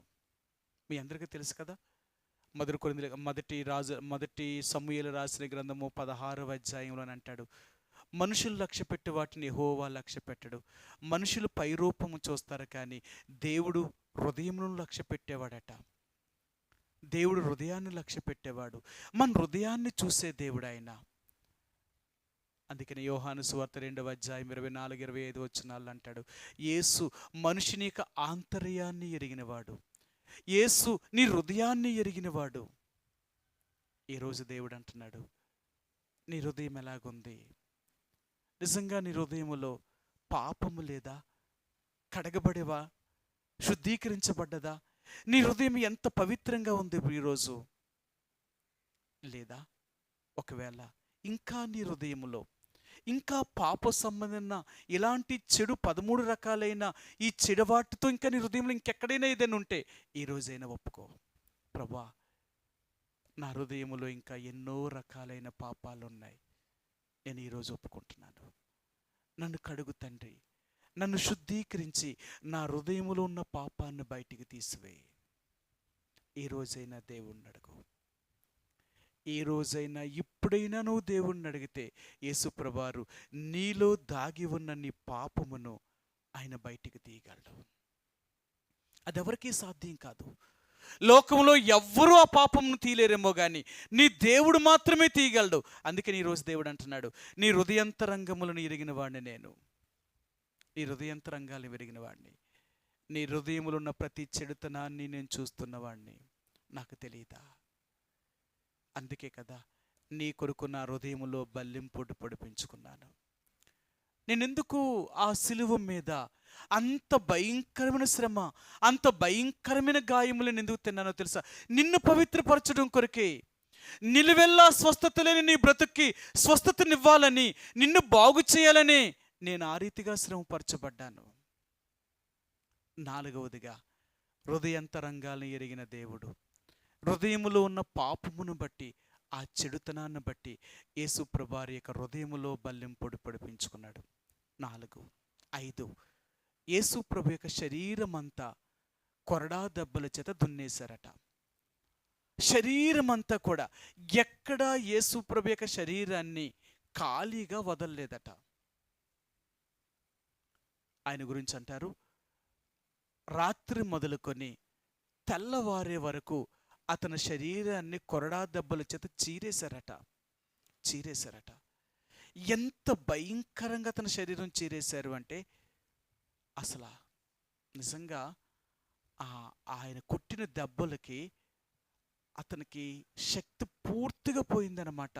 అంటే ఆ రోజున ఆ కొరడాకి కుక్కాలు పెట్టేవారట, ఒక ముళ్ళు లాంటిది పెట్టేవారట, కొట్టి లాగేవారట. కొట్టి లాగుతూ ఉంటే శరీరంలో ఎక్కడ దెబ్బ తగిలినా, తల దగ్గర నుంచి అరికాల వరకు ఆ కొరడ ఎక్కడ తగిలితే అక్కడ చీరేసేదనమాట. ఎక్కడ తగిలితే అక్కడ చీరేసేది. అతనికి ఎక్కడ చోటు లేదు. కారణం, ఇప్పుడు ఆయన అంటాడు, నేను ఎందుకు నా శరీరం అంతటిని ఆ రీతిగా నేను చేయించుకున్నాను అంటే, శరీరముతో నువ్వు చేసిన నీ పాపములకు. శరీరం ఏం పాపం చేసింది? శరీరము ఎంత పాపం చేసిందంటే, శరీరమే మానవుణ్ణి ఇంత నీచమైన దాంట్లో తీసుకెళ్ళింది. శరీరం అంట ఇది ఎలాంటి రకంగా ఉండాలని కోరుకుంటుందో చూడండి. ఒక మాట మీకు చూపిస్తాను. ఎఫెసీయులకు రాసిన పత్రిక 2వ అధ్యాయము, అపోస్తలుడైన పౌలు ఎఫెసీయులకు రాసిన పత్రిక 2వ అధ్యాయము 3వ వచనం అండి. ఎఫెసీయులకు రాసిన పత్రిక 2వ అధ్యాయము 3వ వచనం. వారితో కలిసి మనమందరమును శరీరము యొక్కయు మనసు యొక్కయు కోరికలను నెరవేర్చుకొనుచు మన శరీరాశలను అనుసరించి మునుపు ప్రవర్తించుచు కడమవారి వలనే స్వభావ సిద్ధముగా దైవోగ్రతకు పాత్రులమైయుంటిమి. శరీర సంబంధమైన పాపములను బట్టి ఇక్కడ ఆయన అంటున్నాడు, వారితో కలిసి మనమందరము శరీరము యొక్కయు మనసు యొక్కయు కోరికలను నెరవేర్చుకొనుచు మన శరీరాశలను అనుసరించి. శరీరానికి కోరికలు ఉన్నాయంట. శరీరానికి ఏం కోరికలు ఉంటాయండి? శరీరానికి ఏం కోరికలు ఉంటాయి? మంచి బట్టలు తొడగాలని ఉంటుంది. ఇంకా మంచి మన ఒంటి నిండా బంగారం వేసుకోవాలని శరీరానికి ఉంటుంది. ఇంకా మంచి తిండి తినాలని ఉంటుంది. ఇంకా ఈ 3 పెడితే మన మాట ఉంటుందా? ఆలోచించండి. ఈరోజు బట్టలు ఎవరి కోసం కడుతున్నారంటారు? ఈ ఎంత పిచ్చోళ్ళు ఉన్నారు తెలుసా? ఈరోజు బట్టలు కట్టే బట్టలు చూసే వాళ్ళ కోసం తొడుగుతున్నారు. వీళ్ళ బట్టలు వీళ్ళ కోసం వీళ్ళు తొడుగుతలేదు. కట్టే బట్టలు ఎందుకు కడుతున్నారు అంటే, మన శరీరాన్ని కప్పుకోవడం కొరకు మనం బట్టలు వేయాలి తప్ప ఎవరో మనం చూస్తారని కదా బట్టలు వేసుకోవడం. ఈరోజు లోకం ఎలా తయారైంది తెలుసా? మనల్ని అందరూ చూడాలనుకుంటే ఎవరూ కట్టలేని బట్ట, ఎవరూ వేసుకోలేని బట్ట, మోడల్ డిజైనింగ్ అనమాట. అందుకనే ఈరోజు ఈ మోడల్ డిజైన్ చేసే వాళ్ళందరూ కూడా రకరకాలుగా కొన్ని వేల రకాలైన డ్రెస్సులు కొడుతున్నారు. ఎంత నీచంగా చూపిస్తున్నారు తెలుసా? నీ అందమంతా నువ్వు కట్టే బట్టలోనే ఉందన్నట్టు నీ జీవితం అంతటిని కూడా పాడు చేస్తుంది ఈ లోకం. కానీ అదే కావాలంటున్నారు. నీ శరీరం ఇంకా నీ కోరికలు చావలేదు ఇంకా దీనికి. ఈరోజు దేవుడు అంటున్నాడు, ఇంకా నీలో శరీరమే ప్రేరేపిస్తుందా? ఇంకా శరీర సంబంధమైన కోరికలేనా? చూడు, ఒక దేవుని బిడ్డ కోరుకునేది ఏంటో తెలుసా? శరీర సంబంధమైనది కాదు. ఒకప్పుడు దైవజనుడు భక్సింగ్ గారు ఉన్నప్పుడు దైవ సేవకులు కానీ విశ్వాసులు కానీ అందరూ తెల్లని వస్త్రాలు తొడిగేవారు. తెల్లని వస్త్రాలు తొడిగేవారు. ఎందుకు తొడిగేవారు?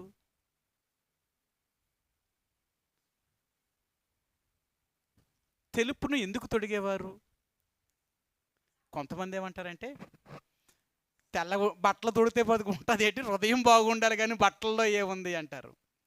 అవునా? హృదయం బాగుండాలి కానీ బట్టల్లో ఏముంది అంటారు.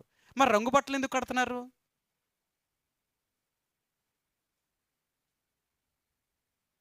వీళ్ళ కోరికలు కాదా? ఏ రంగులో ఏ బట్ట నువ్వు తొడుక్కుంటావో, ఏ రంగులో ఎలాంటి నీ కలర్ని బట్టే నువ్వు వేసే డ్రెస్సులు కూడా వేస్తూ ఉంటావు, నీ బట్టలు కూడా కడుతూ ఉంటావు. నువ్వు తెల్లగా ఉంటే ఆ తెలుపులో నువ్వు కట్టే బట్టలు దానికి డామినేషన్ చేయకుండా ఉండేలా చూసుకుంటావు. నువ్వు నల్లగా ఉంటే దానిలో నువ్వు కనిపించేలాగా చూపించుకోవడానికి ఆ బట్టలు వాడుతూ ఉంటావు. దానికి దీనికి ఎంత మ్యాచింగ్ అవ్వాలో చూడండి అందుకంటాడు ఆయన.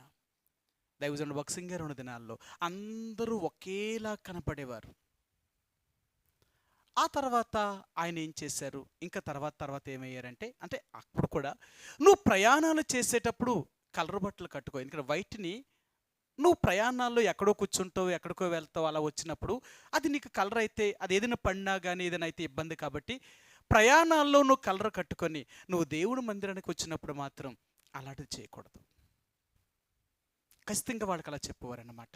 అందుకనే వారు దేవుని యొక్క మందిరానికి వచ్చినప్పుడు మాత్రం తెల్లని వస్త్రములు మాత్రమే తొడిగేవారు.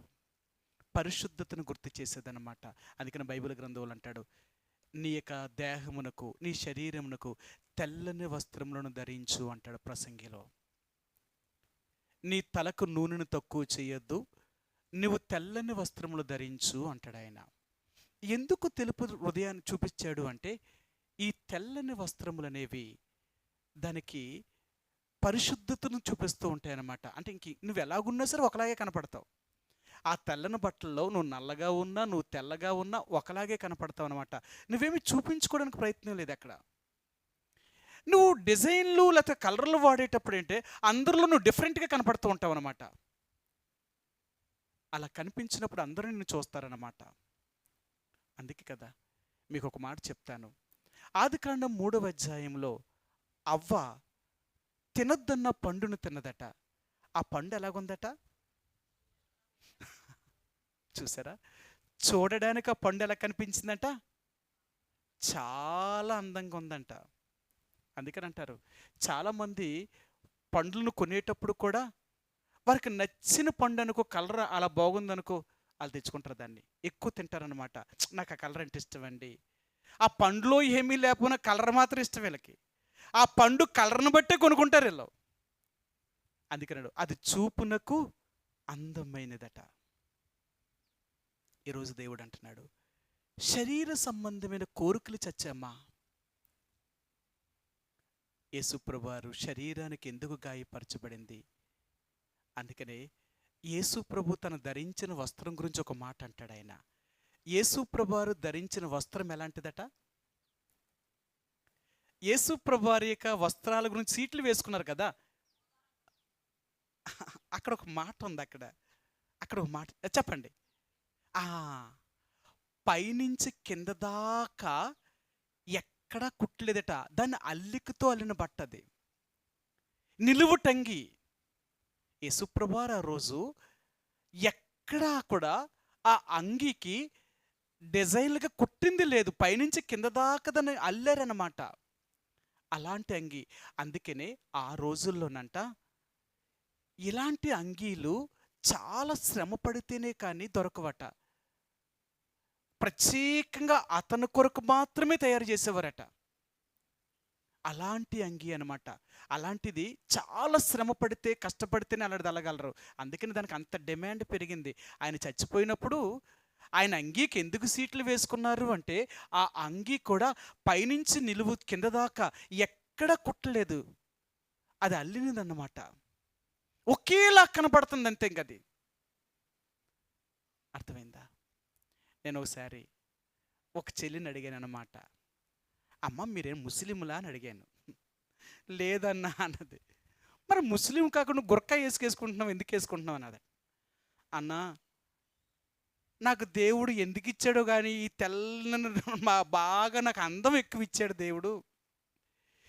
ఈ అందంతో నేను బయటికి వెళ్ళినప్పుడల్లా అందరూ నన్నే చూస్తున్నారు, ఇదే నా పెద్ద సమస్య అయిపోయింది. నేను అనుకున్నాను, చిచి నేను ఎవరికి కనపడకూడదు అని నేను ఎక్కడికి వెళ్ళినా గురకా వేసుకు తిరుగుతున్నాను నేను.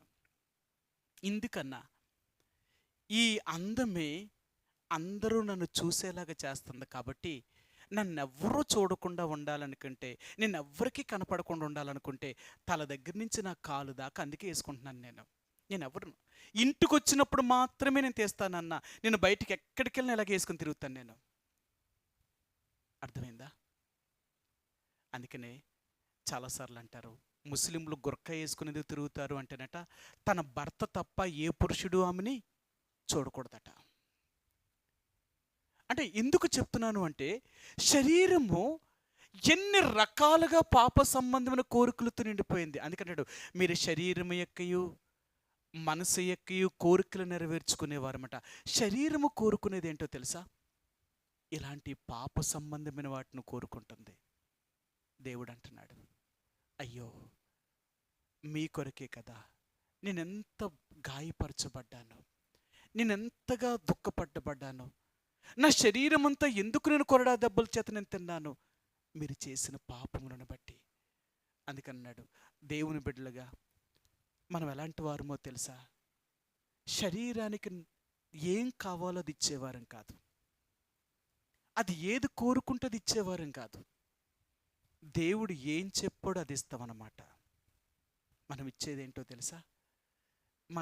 మన శరీరానికి అది కోరుకునేటట్లుగా చేయొద్దు. అందుకని నేను 1 వస్త్రం గురించి చెప్పాను, 2 ఆహారము గురించి అన్నారు కదా. శరీరం ఎప్పుడు కూడా మంచి భోజనాన్ని కోరుకుంటుంది, మంచి భోజనం కోరుకుంటుంది, బలమైన భోజనం కోరుకుంటుంది. ఎప్పుడు కూడా మంచిదాన్ని, శ్రేష్టమైన దాన్ని, బలమైన దాన్ని కోరుకుంటుందట. అలా తింటా ఉంటే శరీరానికి ఏం పెరుగుతూ ఉంటుందట? సరే, దేవుడు ఇక్కడ ఇశ్రాయేలు ప్రజల గురించి ఒక మాట అన్నాడు. ఆయన ఏమన్నాడో మీకే చూపిస్తాను. ఇర్మియా గ్రంథము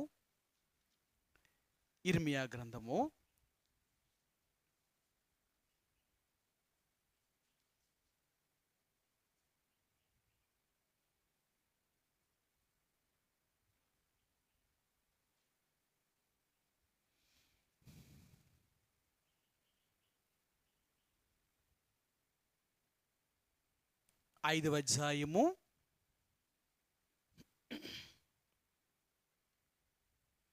5వ అధ్యాయము 7వ వచనమండి.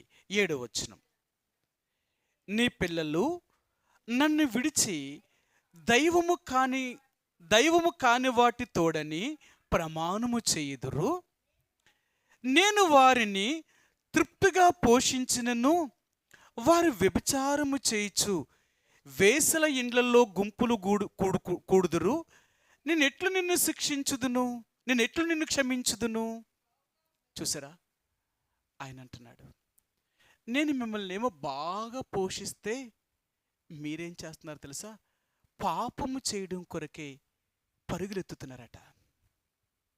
ఆ కింద అంటాడు, బావుగా మేసిన గుర్రముల వలె వీళ్ళు ఎంత నీచమైన పనులు చేశారో తెలుసా? అందుకే దేవుడు అంటాడు, పాపము చేయాలనే కోరికలు ఎవరికి పుడతాయో తెలుసా? శరీర సంబంధంగా వీళ్ళ శరీరాలను పోషించుకునేవారు.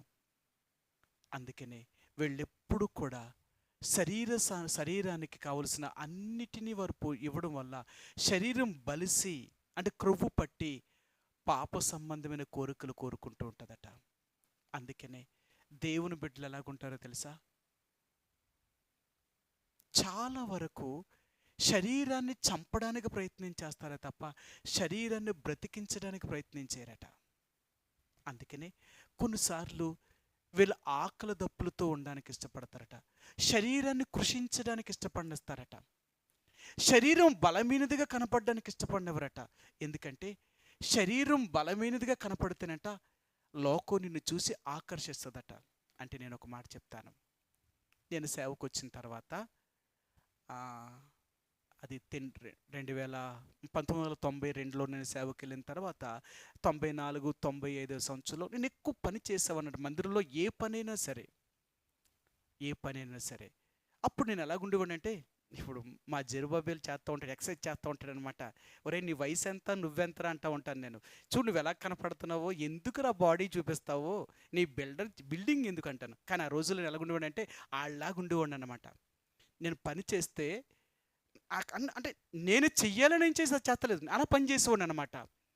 అప్పుడు నాకేంటంటే, అప్పుడు నేను మందిరంలోకి వచ్చాను, సేవ వచ్చి పని చేస్తున్నాను.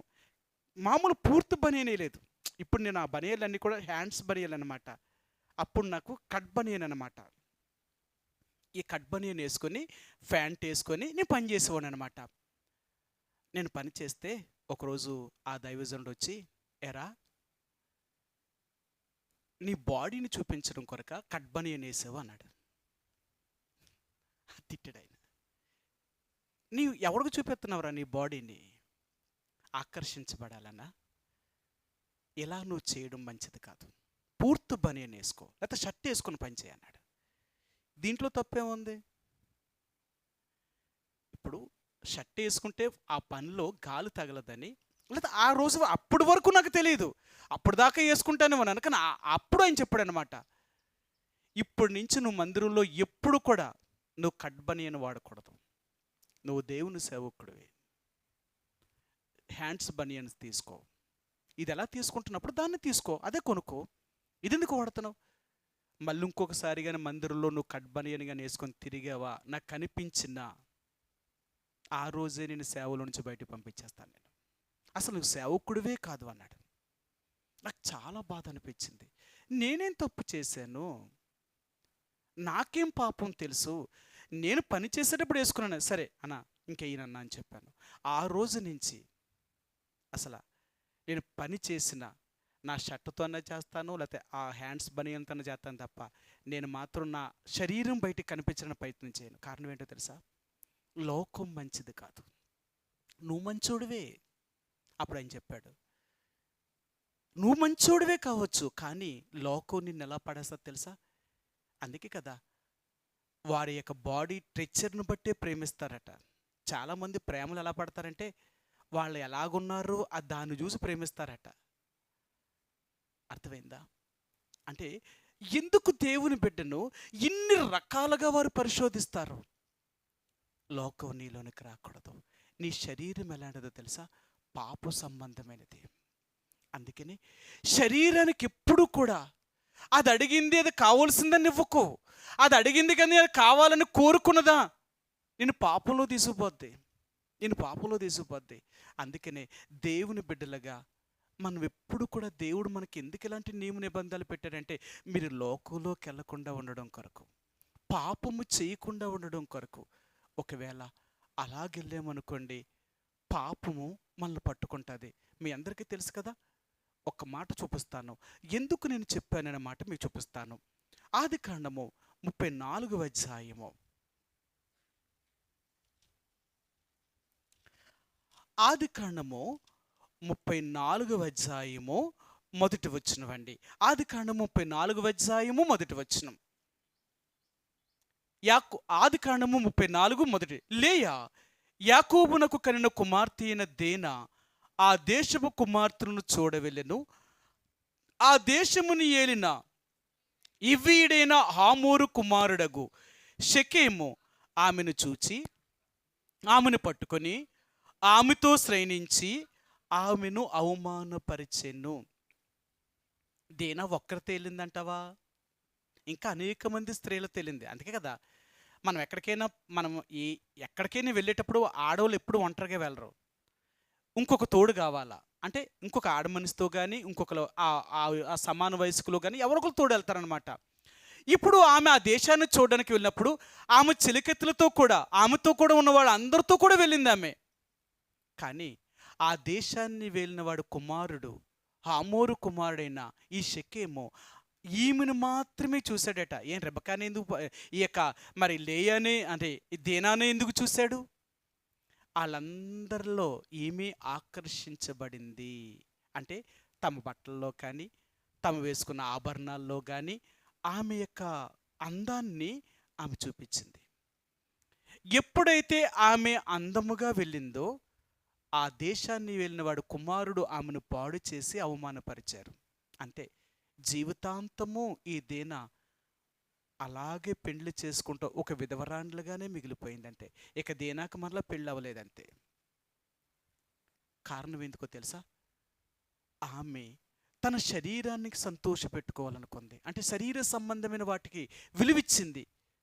కాబట్టి మనం లోకంలోకి వెళ్ళినప్పుడు అందరూ మనల్ని చూసేలాగా ఉండం. మనం ఎవరు కనుదృష్టి మన మీద పడకుండా ఉండడం కొరకు మనం ఎంత జాగ్రత్తగా కాపాడుకుంటామో తెలుసా? బైబిల్ గ్రంథంలో అంటాడు, నీ వలన ఎవరికి శోధన రాకూడదు. మన వల్ల ఎవరికి శోధన రాకూడదు. శోధన రాకుండా ఉండేటట్లుగా మనం ఉండాలి. శోధన రాకుండా ఉండేటట్లుగా ఉండాలి. అంతేకాని మన వల్ల శోధించబడకూడదు. మన వల్ల ఎవరు శోధించబడకూడదు. అందుకని దేవుని మందిరానికి వచ్చినప్పుడల్లా, మనం లోకంలోకి వెళ్ళినప్పుడల్లా మన వస్త్రాలు కానీ, మనం ఈ లోకంలో మన జీవిత విధానము కానీ మాదిరికరమైన జీవితం అన్నమాట. ఇతరులకు ఆకర్షణీయంగా కనపడడానికి ఎప్పుడూ ప్రయత్నించేయం. ఎందుకో తెలుసా? అలాగ కనిపించామా, మనకు తెలియకుండానే అనేకులు మనల్ని చూసి మనల్ని పాపములో లాగడానికి ప్రయత్నం చేస్తారు. పాపములోనికి లాగడానికి. అందుకనే దేవుని బిడ్డలట లోక సంబంధమైన అందంగా కనిపించేవి ఏవి వాడరట వారు. మన అందం ఏంటో తెలుసా? మీ అందరికీ తెలుసు కదా, యెహోవా యందు భయభక్తులు కలిగి ఉండడమే మనకు అందం అంట కదా. సరే, మీకు ఆ మాట చూపిస్తాను నేను. ప్రసంగి గ్రంథము, క్షమించండి, సామెతల గ్రంథము చివరి అధ్యాయము 31వ అధ్యాయము. సామెతల గ్రంథము 31వ అధ్యాయము 30 వచనమండి. 31, 30. సామెతల గ్రంథము 31వ అధ్యాయము 30 వచనం. అందము మోసకరము, సౌందర్యము వ్యర్థము, యెహోవా యందు భయభక్తులు కలిగిన స్త్రీ కొనియాడబడును. చూసావా? అందుకని మనం ఎక్కడ ఎప్పుడు కూడా మన అందాన్ని చూపించుకోవడానికి కానీ, మన బలాన్ని చూపించడానికి కానీ, శరీరాన్ని చూపించడానికి కానీ ఎక్కడ ఇష్టపడం, కనపడం. కారణం ఏంటో తెలుసా? మన అందమే మన దేవుడు. అందుకనే ఒకప్పుడు నీవు నేను కూడా శరీర సంబంధమైన కార్యములు, అంటే శరీరాన్ని సంతోషపెట్టడం కొరకు, అందుకని అన్నాడు, మీరు శరీరం యొక్క మనసు యొక్క కోరికలు నెరవేర్చుకునేవారు. శరీరం ఏది కోరితే ఇచ్చేవాళ్ళం. శరీరం ఏది కావాలంటే దాన్ని పెట్టేవాళ్ళం. కానీ ఇప్పుడు అలా లేదు. ఇప్పుడు అలా లేదు. ఎందుకో తెలుసా? దేవుని బిడ్డలుగా మనల్ని మనం కనపరుచుకోకుండా దాగి ఉండడానికి ఇష్టపడతాం. నేనంటాను, వారానికి ఒక్కసారైనా ఫాస్టింగ్ ఉండండి అంటారు. ఎందుకు ఉండమంటారు? ఒకరోజు ఒక వారంలో ఒక పూట తినకుండా ఉండండి అంటారు. ఎందుకు ఉండమంటారట? ఈ రోజులో డాక్టర్లు చెప్తున్నారు, అలా తినకుండా ఉండడం వల్ల నీ ఒంట్లో ఉన్న కొవ్వు దాని అంతటది కరుగుతుంది. ఒక పూట నువ్వు తినకపోవడం వల్ల నీ కొవ్వు కరుగుతుంది, అది నీకు ఆరోగ్యము అంటున్నారు డాక్టర్లు. కానీ పెద్దలు ఎందుకు చెప్పారు? దేవుడు ఎందుకు చెప్పాడంటారు? ఎందుకో తెలుసా? నీ శరీరము కొంత సిక్కుతుంది అన్నమాట. నువ్వు తిండి తినకుండా ఉన్నప్పుడు నీ శరీరం కొంచెం బలం తగ్గి దేవుడు మాటకు లోబడతావు. మనం ఎప్పుడు దేవుడిని ఎదురెత్తాం తెలుసా? కొవ్వట్టిందనుకో దేవుడు మాట వినం, అంతే కదా. అందుకని ఎఫ్రాయిము గురించి చెప్పినప్పుడు అంటాడు, ఎఫ్రాయిము ఒక గిత్తవలే ఎగురుతున్నాడంట. ఎద్దు కాదట, గిత్తవలే ఎగురుతున్నాడంట. గిత్త ఎలాగుంటుందంటే, పుట్టి ఒక 2 సంవత్సరాలు 3 సంవత్సరాలు అయ్యేటప్పటికి ఆ గిత్తకట చాలా బలం వస్తుందట. అది ఎద్దు అవ్వదు, ఇంకా అది యవ్వనంలోకి వస్తుందట. అది యవ్వనంలోకి వచ్చినప్పుడు చాలా బలంగా ఉంటుందట. అది అసలు ఒప్పుకోదట, తను మేపేవాడినైనా సరే ఆ దగ్గరికి వెళ్తే ఒప్పుకోదట, అంత బలం వచ్చేస్తుంది దానికి. అప్పుడు ఆడు ఏం చేస్తాడో తెలుసా? అయిపోయింది. దీన్ని ఇప్పుడు వ్యవసాయంలో నాకు ఉపయోగపడేలాగా చేయాలని దానికప్పుడు బరువులు మొయ్యడు నేర్పెత్తాడట. మెడ మీద కాడు ఎడతాడట. మెడ మీద కాడు పెడితే అది ఎంత గింజుకుంటుందో తెలుసా? మొయ్యినన్ని కూర్చుడిపోద్దట, పడుకుడిపోద్దట. లెగిసి దాన్ని కొట్టి మళ్ళీ లేపుతాడట. కొన్నిసార్లు ఏం చేస్తా తెలుసా? మా చిన్నతనంలో చూసేవాళ్ళు, ఇప్పుడు మీకు తెలియదు కాబట్టి, ఒక కర్ర నిలబెట్టి దానికి ఒక అడ్డుకర్ర కట్టి దానికి కట్టేసి వదిలేసేవారు. అది ఎన్ని అంటే రోజులు అవునాయి, అది తిరగాల, అది నేర్చుకోవాలా, అది రోజంతా గింజుకునేదనమాట. లెగిసేది పడుకునేది, లెగిసేది పడుకునేది, తిరగడానికి ఇష్టపడేది కాదు. ఎందుకో తెలుసా? నేను కానీ ఇంక దీన్ని మొయ్యడం అలవాటు నేర్చుకుంటే నాకు ఇంక అన్ని పనులే చెప్తారు, అంతే కదా. ఇప్పుడు మనం ఎలాంటి వాళ్ళం తెలుసా? మన పిల్లలు పని నేర్చుకున్నారనుకో, ఏం చెప్తాం? అన్నీ చెప్తాం.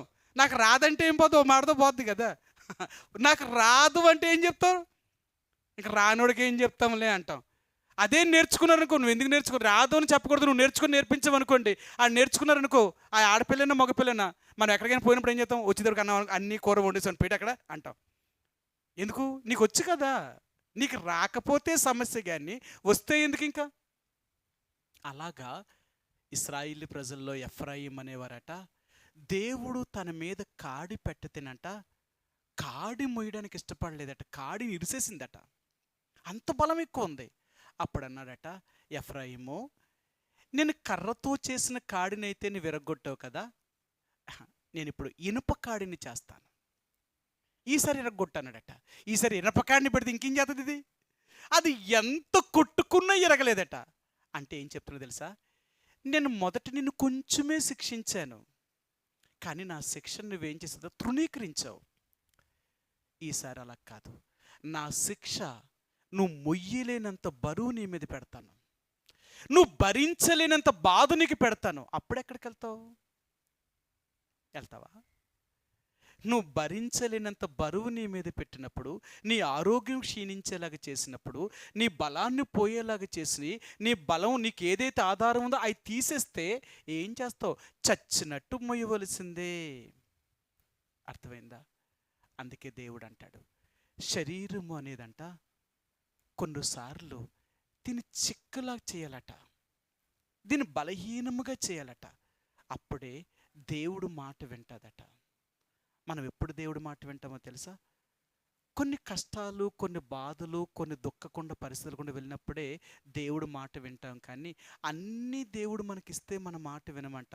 అన్నీ దేవుడు ఇస్తేనంట శరీర సంబంధమైన స్వభావం కలిగి మనం బలిసి మందుడివై, అంటే దేవుణ్ణి మర్చిపోయి మన ఇష్టానుసారంగా తిరగడానికి ప్రయత్నం చేస్తామంట.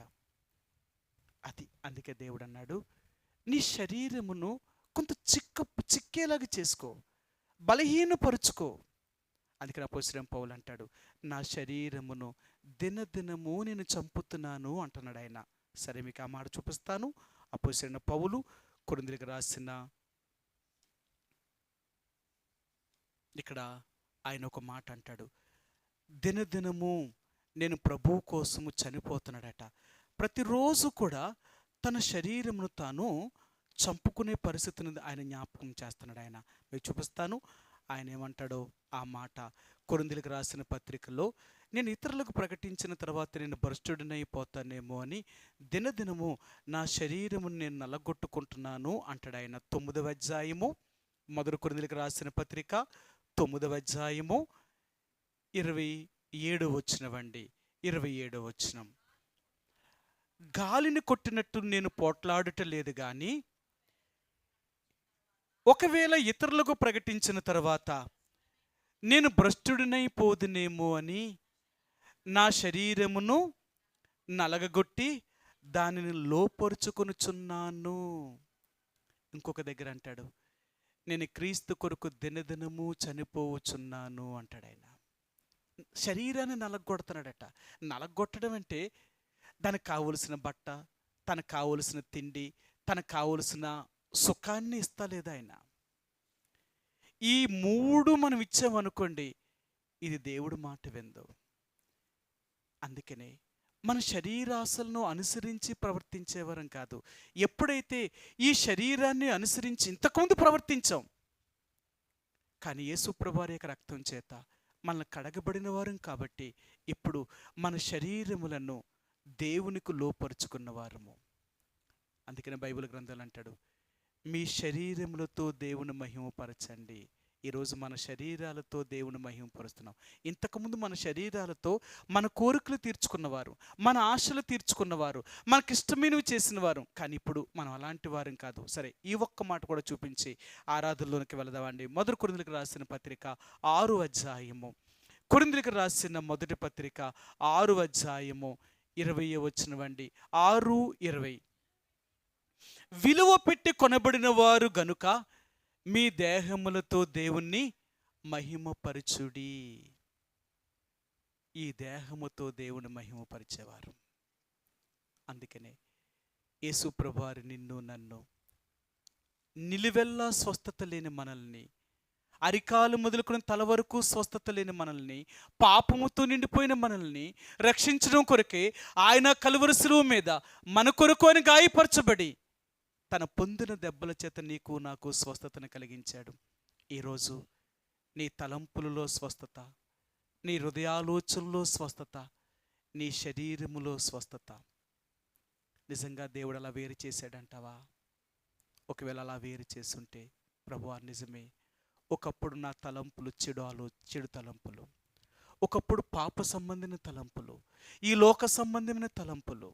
ఉదయం లేచిన దగ్గర నుంచి రాత్రి పడుకునేదాకా నా తలంపులు ఏంటంటే అన్నీ లోక సంబంధమైన తలంపులే.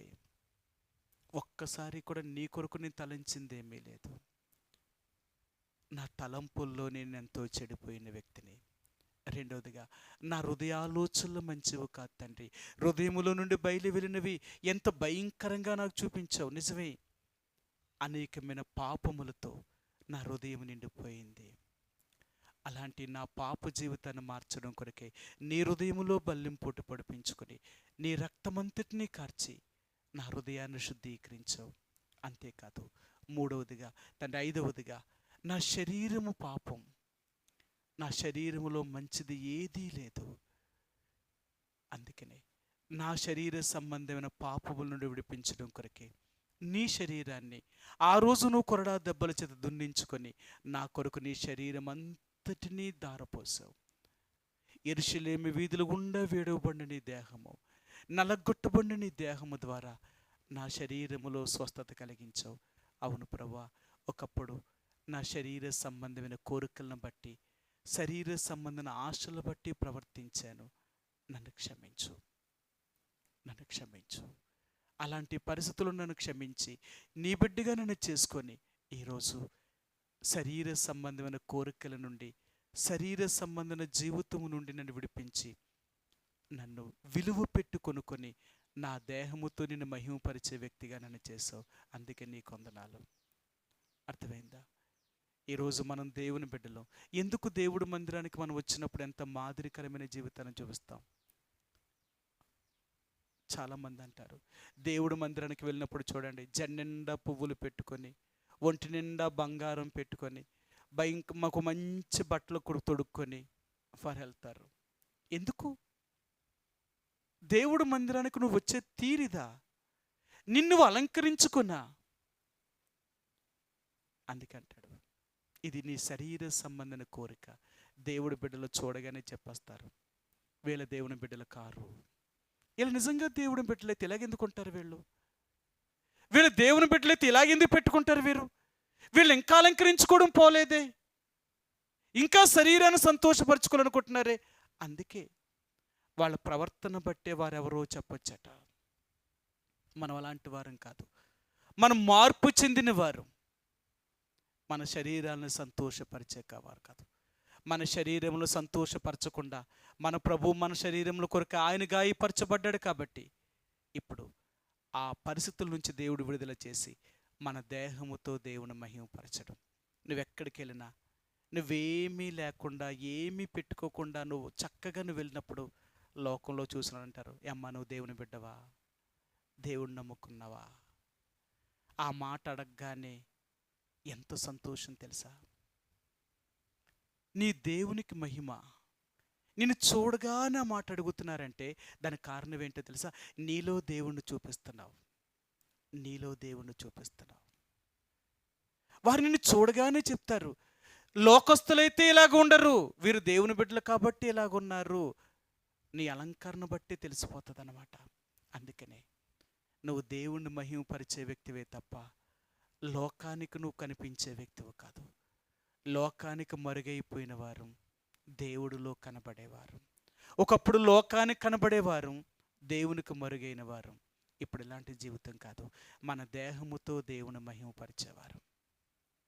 ఎక్కడా కూడా దేవునికి ఇష్టము లేనిది ఏది కూడా మనం పెట్టుకోవడానికి ప్రయత్నించేయద్దు. ఓసారి చిన్నప్పుడు మాకు తెలియక నేను గోరింటాకు పెట్టుకున్నాను అన్నమాట. మా ఎక్కాలు పెట్టుకుంటుంటే నాకు కూడా పెట్టేశారు. పెట్టేస్తే సండే స్కూల్కి వెళ్ళాం. నేను సండే స్కూల్ స్టూడెంట్ కూడా సండే స్కూల్కి వెళ్ళాను. ఆ సండే స్కూల్ టీచర్ గారు ఎన్ని తిట్టారో. నువ్వు దేవుని బిడ్డనన్నావు, రక్షణ పొందేనన్నావు, నీ చేతులకి ఇలాంటి కలర్లు పెట్టుకుంటావా? ఇది నీకు అవసరమా? నువ్వేం మారు మనసు పొందావు? నువ్వేం యేసుప్రభువు బిడ్డవి? ఎన్ని తిట్టారో. అప్పుడు అడిగాను, మీటింగ్ అయిపోయిన తర్వాత, ఆంటీ గారు గోరింటాకు పెట్టుకోకూడదా? బైబిల్లో చూపించారు. నీ దేహమునకు పచ్చబొట్టైన నువ్వు కూడా వేయించుకోకూడదు. నీ శరీరం మీద ఏ మచ్చ కూడా కనిపించకూడదు. ఎందుకో తెలుసా? నీ శరీరాన్ని దేవుడు విలువైన దానిగా చేశాడు. ఆ విలువైన దాన్ని నువ్వు పాడు చేస్తావా? అందుకనే ఎక్కడ కూడా దేవుని బిడ్డలు ఈ రోజుల్లో చూడండి, డిజైన్లు చేతుల మీద వేయించుకుంటారు. కారణం ఏంటంటారు? వాళ్ళకి అందం కనపడాలా. ఇంకా చావలేదు, మళ్ళీ పెద్ద క్రైస్తవులు, మళ్ళీ భక్తులు, వీళ్ళు చేతుల మీద డిజైన్లే పోవు, ఇంకా వాళ్ళకి ఇంకేయించుకుంటారు. నీ దేహము దేవుడిదైన సంగతి మర్చిపోయావా? ఈరోజు దేవుడు అంటున్నాడు, మీ దేహముతో నన్ను మహిమపరచాలి. నీ శరీరము దేవుడిది. అందుకని దేవుడు అంటాడు, మీ దేహములో జారత్వం నిమిత్తము దేవుడు మీకు అనుగ్రహించలేదు. కానీ ఆ పైనే అంటాడు, ప్రభువు మహిమ నిమిత్తమే దేవుడు మీ దేహాన్ని ఇచ్చాడట. దాన్ని పాడు చేయొద్దు. నీకు ఇష్టమైన రీతిగా దాన్ని పాడు చేయొద్దు. అది దేవుడిది. నీ శరీరం మీద ఏదైనా నువ్వు వేయించుకునేది, ఇది నాది కాదు, నా దేవుడిది, నేను ఎలాగ వేయించుకుంటాను? అందుకే ఇక్కడ అంటున్నాడు, మీరు విలువ పెట్టి కొనబడిన వారు గనుక మీ దేహముతో దేవుని మహిమపరచండి. ప్రియ దేవుని బిడ్డలారా, ఈరోజు మనం దేవుని బిడ్డలుగా ఉన్నామా? అలాగుంటే నిజంగా స్తుతించు. నువ్వు దేవుడిని ఆరాధిస్తే నీకు వచ్చిన 4 మాటలైనా చాలు, ఆ దేవుడు ఎంతో సంతోషిస్తాడు. బ్రతుకు మార్చుకోకుండా నీ నోటుతో నువ్వు దేవుడిని ఆరాధన చేస్తే నీ ఆరాధన దేవుడు వింటాడంటావా? నీ ఆరాధన దేవుడు చూస్తాడంటావా? నీ ఆరాధన బట్టి దేవుడు సంతోషిస్తాడంటావా? మరి ఎవరిని సంతోషపెడతావు? మనుషులనా? వచ్చిన వారిని నమ్మించడం కొరక అలాగే చేయొద్దు. నువ్వు నిజంగా దేవుడిని సంతోషపెట్టే వ్యక్తివైతే ఈ 3 విషయాల్లో ఈరోజు మరలా చెప్తున్నాడు, నీ తలంపుల విషయంలో శుద్ధి ఉందా? నీ హృదయాలోచనలో, నీ హృదయంలో పాపం నుంచి దూరం చేయబడ్డావా? నీ శరీర సంబంధమైన కోరికల నుంచి విడుదల పొందావా? అలాగైతే దేవుణ్ణి స్తుతించు. నిజమే తండ్రి, ఒకప్పుడు నేను ఇలాగుండేదాన్ని కాదు, అలాగుండేవాడిని, ఇలాగుండేదాన్ని, కానీ ఇప్పుడు నన్ను మార్చావు, నీ బిడ్డగా చేసావు. ఇక నా శరీరం మీద నాకే కోరికలు లేవు, నాకే ఆశలు లేవు. నీకు సంతోష పెట్టడమే, నీకు ఇష్టమైన జీవితాన్ని జీవించడమే నా కోరిక, నిన్ను మహిమపరచడమే నా కోరికని ఆ రీతిగా నువ్వు దేవుణ్ణి అప్పగించుకో, దేవుణ్ణి ఆరాధించు. అప్పుడే ఆ దేవుడు సంతోషించగలడు. ఆ రీతిగా కొద్ది సమయం మనం ప్రభు యొక్క సన్నిధిలో ఒకరి తర్వాత ఒకరు మరి దేవుణ్ణి ఆరాధించుకుందామండి. ఆ రీతిగా కొద్ది క్షణాలు